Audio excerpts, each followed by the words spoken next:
ప్రభుత్వం ఉద్యోగాలు ఇచ్చినని గర్వంగా చెప్తున్నా. 70,000 మందికి ప్రభుత్వ ఉద్యోగాలు కల్పించిన ఘనత కాంగ్రెస్ పార్టీ ప్రభుత్వాలు. కేసీఆర్ నాయకత్వంలో చట్టపరంగా న్యాయపరంగా 1,00,000 మంది ప్రభుత్వ ఉద్యోగులను నియమించి ఒక ఆయన 60 అన్నాడు, ఒక ఆయన 70 అన్నాడు, ఒక ఆయన 1,00,000 అన్నాడు. ఎవరు ఇచ్చారు? మీకే క్లారిటీ లేదు. వార్డు నెంబర్ గెలవని కూడా నేను మినిస్టర్ చేసాం. నీకు అసలు ఇంతవరకు మినిస్టర్ కాలేదు. నీకు సీఎం పదవి ఇచ్చినాం. మేము ఆ సీట్ మీద కూర్చున్నావు కదా, ఎవరు పెట్టిన భిక్ష అది? మా ద్వారా మేము పెట్టిన భిక్షంతో మీరు కుర్చీ ఎక్కిర్రు.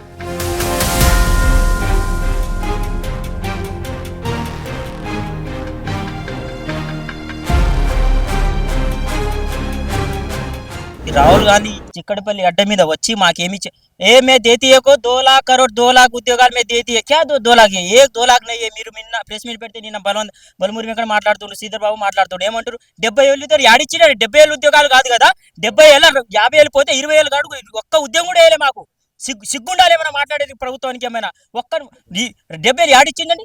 ఏమైనా పాస్ ఇచ్చిర్రా? 70,000 పోస్టులు ఏడున్నాయి ఎవరైనా నిరూపించాడు? పిచ్చిగొర్రెలాగా చదువుతున్నారు ఇక్కడ ఒక్కొక్కడు. మేము కష్టపడి మా కష్టంలో కష్టం చేసి నిద్ర లేక మా బాధ మాకు తెలుసా. గవర్నమెంట్ ఏం తెలుస్తుంది? ఇలా రేవంత్ రెడ్డి వచ్చిండు చిక్కడపల్లి ఇక్కడ వచ్చిర్రు. మీరు Ashok Nagar Odia shop mall open పోయారు. షాపింగ్ మాల్లో ఉన్న మీద సోయి మీకు మా మీద లేదా అని అడుగుతున్నాను నేను. ఇక్కడ వేదిక మంచి నిరుద్యోగులు చేపించి నీకు ఇక్కడున్న 50 కిలోమీటర్ కూడా ఉండదు, ఇది మీటర్ ఒక 100 మీటర్ కూడా ఉండదు. ఇక్కడ వచ్చి మాకు చర్చ పెట్టి మేము బరాబర్గా వస్తాం. మేము అడుగుతున్నాం, మీకు సూటిగా అడుగుతున్నాం. మేము ప్రశ్న ఉన్న ప్రభుత్వానికి మీ రేవంత్ రెడ్డి మీకు సోయి ఉంటే, మీకు ఏడ పండుకున్నా మీకు సోయి ఉంటే, మీకు దిమాకు ఉంటే మీకు రండి, ఇక్కడ రండి, మాతో చర్చించండి. నిరుద్యోగులు చాలా మంది ఉన్నారు ఇక్కడ అశోక్ నగర్లో, దిల్సుఖ్ నగర్లో, ఈ సిటీ సెంటర్లో అయిపోయి రండి. మీకు దమ్ము ఉంటే అడుగుతాను. ఒకటే నేను పరిశీలిస్తున్నా. ఇప్పుడు మీ స్టూడెంట్ తరపున ఒకటే అడుగుతున్నాం, మీరు రండి. మీరు ఎన్ని పోస్టులు ఇచ్చిరండి? ఎప్పుడు ఎక్కిన 3 సంవత్సరాలు అవుతుంది మీ కాలయాపన. మాకు ఏజ్ బారుతుంది. మాకు జాబ్ క్యాలెండర్ లేదు. దేనికైనా క్యాలెండర్ ఉంటుంది గవర్నమెంట్కి. ఏదైనా సెంట్రల్ గవర్నమెంట్ క్యాలెండర్ ఉంది. దేనికైనా నేను ఇప్పుడు కాలానుగుణంగా దేనికైనా మీరు 5 సంవత్సరాలు ఉంటారు. మీకు టైం లేదా? మాకు టైం ఉండదా? శ్రీధర్ బాబు అసెంబ్లీలో పరిష్కరించిన కొన్ని లక్షల 20-30 లక్షల మంది నిరుద్యోగులు మేము ప్రిపేర్ అవుతున్నామన్నా. మా బాధ 5 రూపాయలు భోజనం చేసుకుంటూ మేము కడుపు నింపుకొని చదువుతున్నాం ఒక్కొక్కటి. ఆ బాధ మీకు తెలియదా? జాబ్ క్యాలెండర్ నోటిఫికేషన్ చేయమంటే మీరేమంటారు? ఈ జాబ్ క్యాలెండర్ లేదని తీసి పక్కన పెట్టేస్తారు. అంటే మా నిరుద్యోగులు అంతా చులకనైపోయారా? మీరు సీఎం రేవంత్ రెడ్డి కాదు, ఉన్న కాంగ్రెస్ ప్రతి ఒక్క ఎమ్మెల్యేలకి ఎంపీలకి మీకు విన్నవిస్తున్నాయని చెప్పేది ఏంటంటే, మీరు మా ద్వారా మేము పెట్టిన భిక్షంతో మీరు కుర్చీ ఎక్కిర్రు. మేము పెట్టిన భిక్షంతో మీరు కుర్చీ ఎక్కిర్రు. నేను తండాలాలు గుడేలాలు పోయి తిరిగి నీకు కాంగ్రెస్ ఓటేయండి అమ్మా మొక్కిన. నేను ప్రతిపక్షం, మాకు ఏ పార్టీతో సంబంధం లేదు. మాకు ఉండాల్సిందేంది? మాకు జాబ్ వస్తే మా బతుకు మారుతుంది. మాకు జాబ్ వస్తే మా తరతరాలు మారుతుంది. మా అమ్మ నాన్నలకు మేము సాదుకుంటాం. వాళ్ళు ఏం పట్టణం వస్తాం. ఇప్పుడు సంక్రాంతి కూడా పోలేని పరిస్థితి అన్న మాది. సంక్రాంతి ఏం దిక్కుదిపోతాం మేము. మీరు 6 నెలలు పుస్తకాలు పక్కన పెట్టండి. పుస్తకాలు పెడితే మా గవర్నమెంట్ వస్తుంది.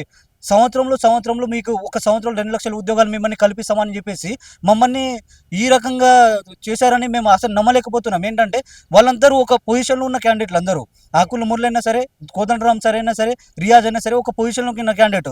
వీళ్ళు వచ్చి నిజం చెప్తారు కదా. మేమందరూ ఏం చేసినామంటే వాళ్ళ మాటలు విని ఉన్న గత గవర్నమెంట్ అగెనిస్ట్గా వెళ్ళేసి ఈ గవర్నమెంట్ తీసుకొచ్చే 2 లక్షల ఉద్యోగాలు వస్తాయని చెప్పేసి వీళ్ళ మాటలు వినేసి పక్కన 2 పుస్తకాలని పెట్టేసి మేము బస్ యాత్రలు వెళ్ళడం, ఏమంటే విలేజ్లో వెళ్ళడం.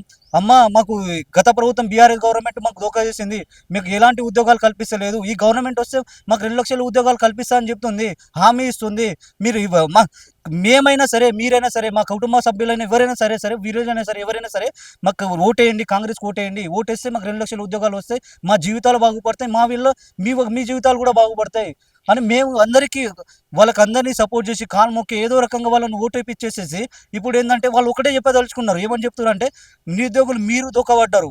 ఇంకోటి ఏంటంటే, మిమ్మల్ని నమ్మి మేము రైతులైనా సరే, వేరే వాళ్ళైనా ఏమైనా సరే మేము కూడా దూకబడ్డాము. ఇప్పుడు ఏంద్రా మీరు తీసుకొచ్చిన ప్రజాపాలన ఎక్కడ పోయింది, మీ కథ ఏంది అని మమ్మల్ని అడగడం స్టార్ట్ చేసి ఇప్పుడు గవర్నమెంట్కి ఒకటే చెప్పదు.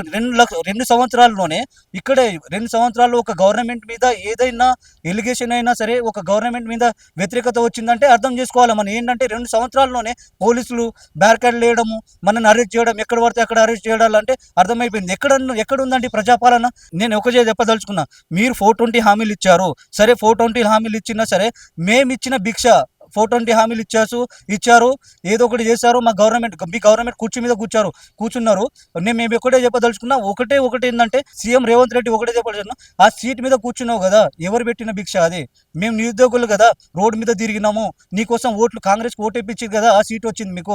మా మీద ఎలాంటి విశ్వాసం చూపించకుండా, మా మీద ఇలాంటి నియంతృత్వంగా వివరించి మనం ఈ విధంగా మిమ్మల్ని హ్యాండిల్ చేయడం ఏమాత్రం కరెక్ట్ కాదు.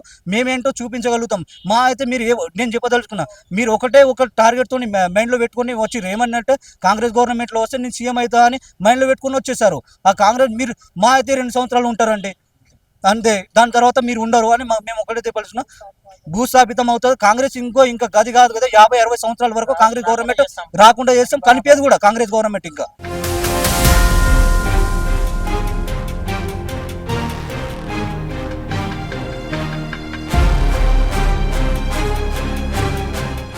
కేసీఆర్ ఏదో పాలించిండు, అయిపోయింది. నోటిఫికేషన్ లేకనే కదా కాంగ్రెస్ గవర్నమెంట్ అప్పుడు ఎన్నికల మేనిఫెస్టోలు ఎందుకు పెట్టిరు? 2 లక్షల ఉద్యోగాలు ఇస్తాం సంవత్సరం డిసెంబర్ 9 లోపు అని చెప్పేసి 2 లక్షల ఉద్యోగాలు అన్నందుకు మేము ఇప్పుడు అడుగుతున్నాం. అసలు ఇచ్చిన హామీలు ఎందుకు, ఉచిత హామీలు ఎందుకు ఇవ్వాలి?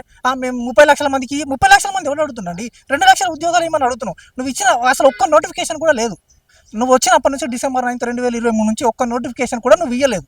నువ్వు ఇచ్చిన నోటిఫికేషన్ 60,000 ఉద్యోగాలు ఇచ్చిన, నేను 70,000 ఉద్యోగాలు ఇచ్చిన, ఒక మినిస్టర్ ఒక్కొక్కలా చెప్తారు. అసలు వీళ్ళకి లెక్కలు ఉండవా? పర్టికులర్ లెక్కలు ఉండవా వీళ్ళకు?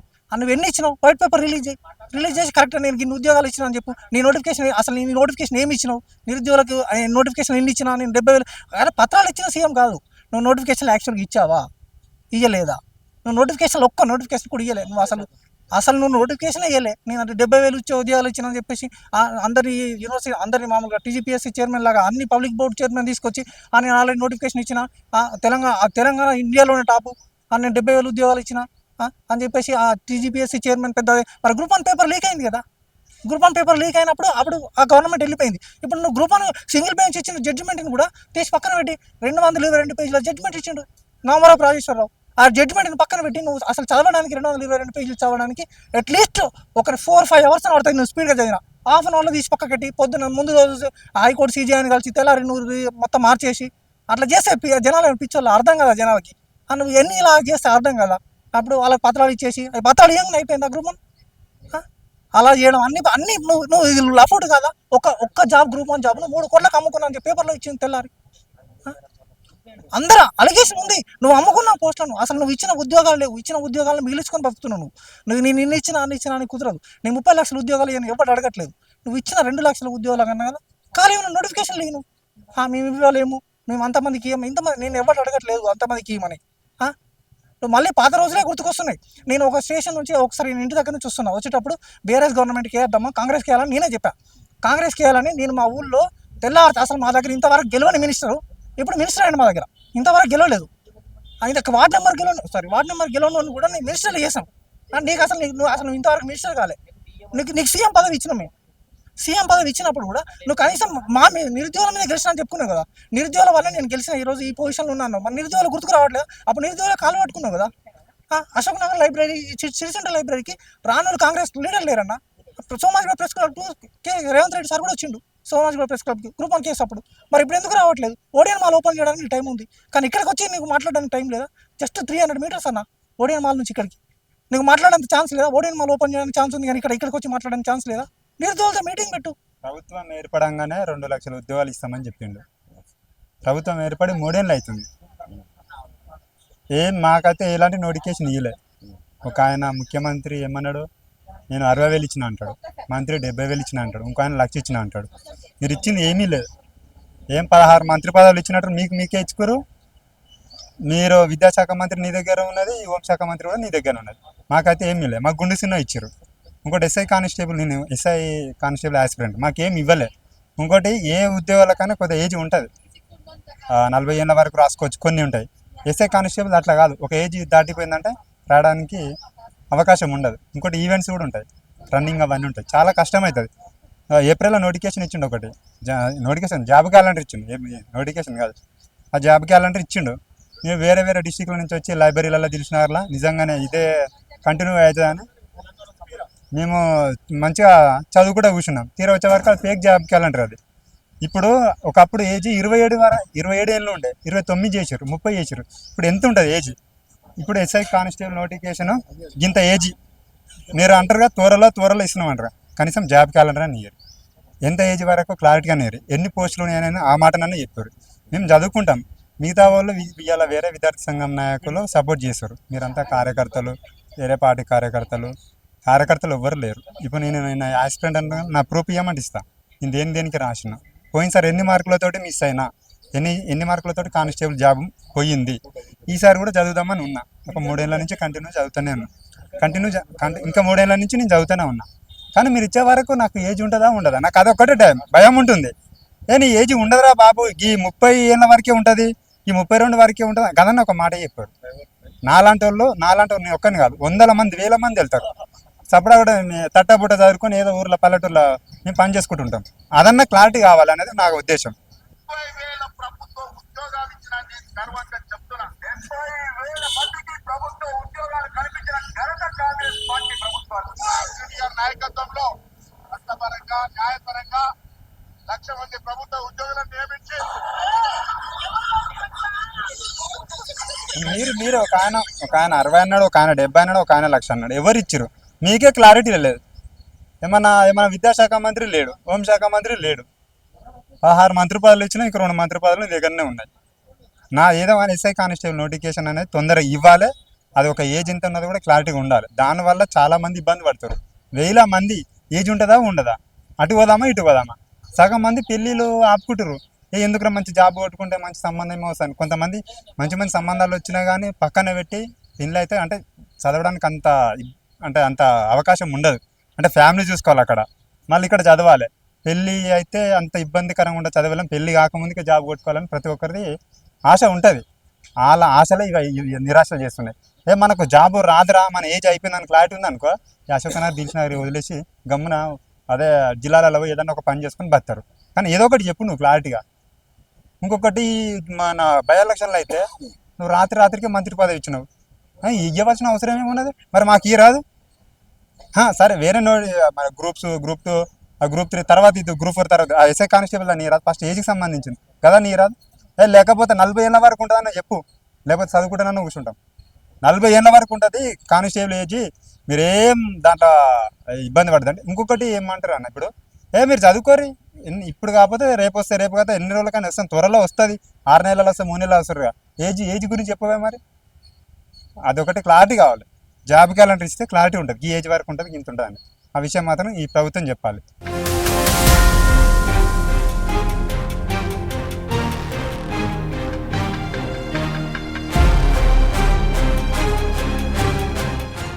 అయినా నేను ఎక్కడ గల్లీలలో చూసినా దాదాపు ఒక గల్లీకి 100 మంది పోలీసుల కంటే తక్కువ లేరు. నేను అడుగుతున్నా రేవంత్ రెడ్డి గారిని, తెలంగాణ రాష్ట్రం నీళ్లు నిధులు నియామకాల లక్ష్యంగా పోరాడి సాధించుకున్నాం. గిదా నువ్వు చేసేది? నువ్వు అన్నావు కదా, నీ రాహుల్ గాంధీని పట్టుకొని భారత రాజ్యాంగాన్ని పెట్టి ప్రమాణంగా చెప్పినావు కదా బిడ్డ, నువ్వు నా బిడ్డలకు ఇలా అన్యాయం జరగనియ్యా, నా నిరుద్యోగులకు అండగా నిలబడతానన్నావు కదా. గిదా అని అంటున్నా. గిదా నువ్వు నీ ఉక్కసు నీ అక్కసుతోని ఇలా పోలీసులను పెట్టి లాఠీలను ప్రయోగిస్తున్నావు. కొడుగా నువ్వు అనుకుంటున్నావు నా ప్రభుత్వం శాశ్వతంగా ఉంటుంది, నా ప్రభుత్వం జీవితాంతకాలం నేనే రాజ్యం వెళ్తా అనుకుంటున్నావు. కానీ నిరుద్యోగులు తిరగబడితే సర్కారు కూలిపోతానన్న సంగతి రేవంత్ రెడ్డికి అర్థమవుతలేదు. ఆల్రెడీ గతంలో ముఖ్యమంత్రి కేసీఆర్ గిట్లనే చేస్తే పోయి ఫామ్ హౌస్కు పరిమితమైండు, నువ్వు నీ ఇంటికి పరిమితం అవుతావు అని కూడా నేను హెచ్చరిస్తున్నా. వాళ్ళకి ఏదైతే హామీ ఇచ్చినావో జాబ్ క్యాలెండర్ వెంటనే విడుదల చేయాలి. ఒక మంత్రి నిన్న మొన్న మాట్లాడుతున్నారు, మేము 60,000 ఉద్యోగాలు ఇచ్చినాం, 60,000 ఉద్యోగాలు రిలీజ్ చేసినాం. నేను అడుగుతున్నా, నీ ఉద్యోగాలు నువ్వు రిలీజ్ అనేది పోస్టర్లకు ఇలా షోక్ డాబుకు పరిమితమైన తప్ప ఎక్కడ ఏ విద్యార్థికి ఇలా న్యాయం జరుగుతలేదు. నా విద్యార్థులు ఆదిలాబాద్, మహబూబ్ నగర్, కరీంనగర్ జిల్లా అటుపోతే మెదక్ సీమ నుండి వచ్చి ఇలా అప్పులు చేసి లక్షలలో అప్పులు చేసి ఇలా చదువుకొని నేను ఒక గ్రూప్ 1 ఆఫీసర్ అవుతా, నేను ఒక గ్రూప్ 2 ఆఫీసర్ అవుతాను కలలు కంటే ఆ కళ్ళల్లో ఇలా మట్టి కొట్టి లాఠీలను ప్రయోగిస్తున్నట్టు రేవంత్ రెడ్డి ప్రభుత్వానికి హెచ్చరిస్తున్నా. బిడ్డ, నీ వైఖరి మార్చుకోకపోతే తెలంగాణ రాష్ట్రాన్ని అగ్నిగుండంగా మార్చామని కూడా భారతీయ జనతా యువ మోర్చా డిమాండ్ చేస్తుంది. ఇలా ప్రజాస్వామ్యబద్ధంగా ఒక శాంతియుత ర్యాలీని నిర్వహించాలనే క్రమంలో ఈరోజు కాంగ్రెస్ పార్టీ యొక్క కనుసైగల్లో పోలీస్ శాఖ ఈరోజు ప్రవర్తించిన తీరు ఏదైతుందో చాలా సిగ్గుసేటుగా భావిస్తా ఉన్నాం. అంటే మీకు ఇంతమంది పోలీసులు, ఇంతమంది కాపలి వ్యవస్థ ఎందుకు? మీరు చేసింది మోసం అయిందని నిరూపణ జరిగింది కాబట్టి ఈరోజు ఉద్యోగులని మీ కట్టు బాట్లో నడుస్తున్న పోలీస్ శాఖను అడ్డుపెట్టుకుని నిరుద్యోగుల పైన చేస్తున్న దాడులని మీరు ఆపకపోతే యావత్ తెలంగాణలో ఉన్న నిరుద్యోగులు స్పందించే పరిస్థితి కోసం మీ ప్రభుత్వం కూలిపోయే పరిస్థితి ఉంటుందని ఈ రాష్ట్ర ప్రభుత్వాన్ని హెచ్చరిస్తూ ఉన్నాం. ఈరోజు ప్రస్తుతం తెలంగాణలో 2 సంవత్సరాల నుంచి నిరుద్యోగ యువతని అన్ని రకాలుగా మోసం చేస్తున్నారు. ప్రస్తుతం చదువుకున్న విద్యార్థులకు 10,000 కోట్ల రూపాయలు స్కాలర్షిప్ని చెల్లించకుండా చదువుకున్న విద్యార్థులు మోసం చేస్తున్నారు.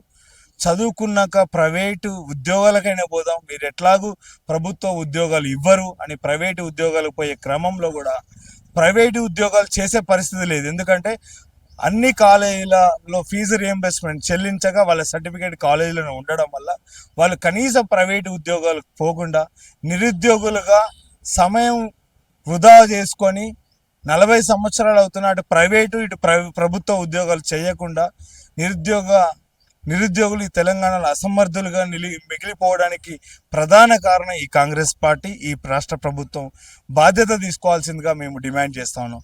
చిక్కడపల్లి లైబ్రరీ చుట్టూ గల పోలీస్ ఖానా పెట్టేసి మొత్తం భయభ్రాంతులకు గురి చేసుకుని నిరుద్యోగులని బ్యారికేడ్లు పెట్టి ఎవరు రానియకుండా బంధిస్తున్నాను. నీకు అంత భయం అవుతుంది రేవంత్ రెడ్డి సర్కార్? నీకు దమ్ముంటే 2 లక్షల ఉద్యోగాలు ఏదో నువ్వు మాట ఇచ్చినావు, సంవత్సరానికి 2 లక్షల ఉద్యోగాలు అవి రిలీజ్ చేయి, నోటిఫికేషన్ రిలీజ్ చేయి, అప్పుడు మనం తెలుసుకుందాం. ఇలా పోలీసులను అడ్డం పెట్టుకొని రాజకీయం చేసుడు కాదు, పోలీసులను అడ్డం పెట్టుకొని నిరుద్యోగులు లాఠీచార్జ్ చేసుకోడు. నీకు దమ్ముంటే రా చిక్కడపల్లికి, లేకపోతే భారతీయ జనతా యువమోర్చా కార్యకర్తలతో ఒక డిబేట్కి సిద్ధంగా చూసుకుందాం. నువ్వు ఏం చేసినావు తెలంగాణ రాష్ట్రానికి, నీ కుటుంబ సభ్యులకి, నీ మంత్రివర్గానికి, అలా చెంచాలకి, కాంగ్రెస్ పార్టీ నాయకులకి పదవులు వస్తే అయిపోదు. నువ్వు అధికారులకి కారణమైన యువత నిరుద్యోగులు ఇడైతే కూర్చుంటారో 30-40 ఏళ్ళు వచ్చినాయి వాళ్ళకి, వాళ్ళ కుటుంబాలు ఆగమవుతున్నాయి.